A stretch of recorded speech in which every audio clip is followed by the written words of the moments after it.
और सुना सलीमो तू कोथा कोथा गई है। सरसतार कोल गईया ते मार खा दे आईया, वाय वाय मारी पीड़ा निकल गईया।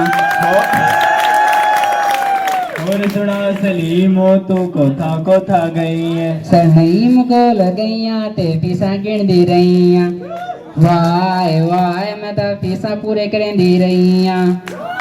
और सुना सलीमो तू कोथा कोथा गई है। सरबरार कोल गईया ते इंग्लिश पढ़ दी रहीया, उते मिस्टर जिप्स ते कैथरीन दी स्टोरी सुन दी रहीया, वाय वाय मैं तो आशिक बन दे रहीया। और सुना सलीमो तू कोथा कोथा गई है। सर आबिद शाह कोल इस्लामियत पढ़न गईया ते उते शादी दे मसले पूछदी रहीया, वाय वाय मैं तो मौलवानी बन दे आईया। और सुना सलीमो तू कोथा कोथा गई है। सर सर जवेद अंजुम कोल उर्दू पढ़न गईया ते उते शायरी सुन दी रहीया, वाय वाय मैं तो आशिक बन दे आईया।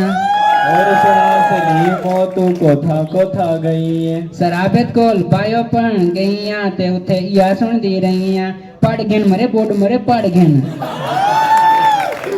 और सुना सलीमो तू कोथा कोथा गई है। सर शहजाद कोल इस्लामियत पढ़न गईया ते उते बेइज्जती करवा दे आईया, वाय वाय मैं तो पीड़ा निकल गईया।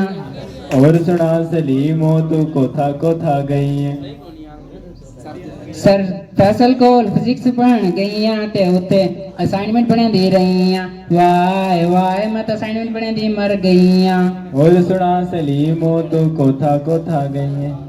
सर जुनेद कोल गईया ते उते उर्दू पढ़ दी रहीया, वाय वाय मैं तो आशिक बन दे आईया।